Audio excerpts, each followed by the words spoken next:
আমার দুইটা মেয়ে। আমি কিছুই চাই না, আমি বিচার আপনারা করতে পারবেন না। আপনাদের এই ধরনের কোনো রেকর্ড নাই, আপনারা পারবেন না। আমার মেয়েও ফিরে আসবে না। আপনারা বিচার করতে পারবেন? পারবেন না। আপনারা কোনো এক্সাম্পল দাঁড়া করাতে পারবেন? পারবেন না। আমার থেকে স্টেম নেবেন, স্টেমে লিখিত নেবেন? পারবেন না। আপনারা পারবেন না, আপনারা পারবেন না।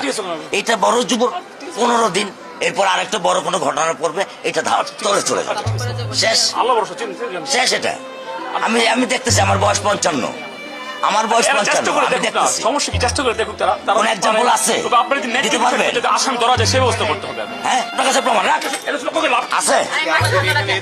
আছে? আপনি আমার দুঃখ কি বুঝবেন? কিসের ডায়লগ মারেন আপনি আমার কাছে? ডায়লগ মারেন আপনি, আমার দুঃখ বুঝেন? পারবেন রামিসার বাবার এই প্রশ্ন উত্তরগুলো দিতে, তার কষ্টগুলো শেয়ার করতে, তার কষ্টের ভাগ নিতে? তো কয়েকদিন আগে তো দেখলাম হাম স্বর্গ নিয়ে অনেক শিশু মারা গেল, সেখানে স্টার নিউজ সাংবাদিক সাবেক স্বাস্থ্য উপদেষ্টার বাসায় গেছে, সেখানে তিনি রাগান্বিত।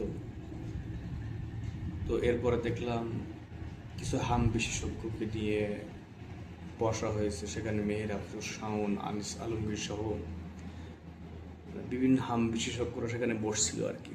তো এখন ধর্ষণ বিশেষজ্ঞদের নিয়ে বসতে হবে, শাহবাগী যারা আছে, নারী আন্দোলনের প্রথা আছে, এটা নিয়ে বসতে হবে। ব্যাপারটা এরকম কিছু একটা।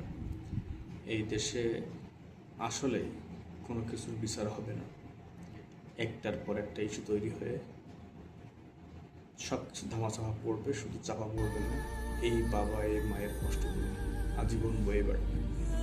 প্রায় পারলে আমাদের ক্ষমা করিস।